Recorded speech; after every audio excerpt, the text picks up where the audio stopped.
Hi guys, അപ്പോൾ ഇന്ന് ഞങ്ങളുടെ വീട്ടിലെ വെറ്റില കൃഷിയെക്കുറിച്ച് നിങ്ങളോട് പറയാമെന്ന് കരുതുന്നു. അപ്പോൾ ഞങ്ങളുടെ വീട്ടിലിപ്പോൾ ഒരു 4-5 വർഷമായിട്ട് വെറ്റില കൃഷി ചെയ്യുന്നുണ്ടായിരുന്നു. പണ്ട് ചെയ്യുമായിരുന്നു, പിന്നെ ഇടയ്ക്ക് കുറേ നാൾ ചെയ്യത്തില്ലായിരുന്നു. അപ്പോൾ വെറ്റില വിളവെടുത്തതിനുള്ളൊരു വ്യൂ ആണ് നിങ്ങളീ കാണുന്നത്.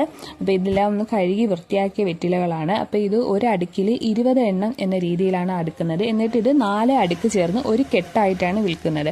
അപ്പോൾ വെറ്റില 2 തരത്തിലുണ്ട്, തുലാക്കൊടിയും ഇടവക്കൊടിയും. അപ്പോൾ ഇത് സിംഗപ്പൂരാണ് ഈ വെറ്റിലയുടെ ജന്മദേശം എന്ന് പറയുന്നത്. പ്രധാനമായിട്ടും മുറുക്കാനായിട്ടാണ് വെറ്റില ഉപയോഗിക്കുന്നത്. എങ്കിലും ഇതിന് ഒരുപാട് ഔഷധ ഗുണങ്ങളുണ്ട്. വാദം, കഫം തുടങ്ങിയ രോഗങ്ങൾക്ക് ഇത് ഉപയോഗിക്കുന്നുണ്ട്.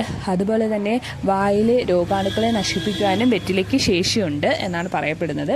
അപ്പോൾ ഈ വെറ്റില കൃഷി ഇപ്പോൾ അങ്ങനെ അധികമൊന്നും കാണത്തില്ല. ഞങ്ങളുടെ നാട്ടിൽ തന്നെ ഇപ്പോൾ 5-6 പേര് മാത്രമേ വെറ്റില കൃഷി ചെയ്യുന്നുള്ളൂ. ഇതൊന്ന് അന്യം നിന്ന് പോകുന്നൊരു കൃഷിയാണെന്ന് എനിക്ക് തോന്നുന്നു. അപ്പോൾ ഇത് നിങ്ങളുമായിട്ടൊന്ന് പങ്കുവയ്ക്കാമെന്ന് കരുതി.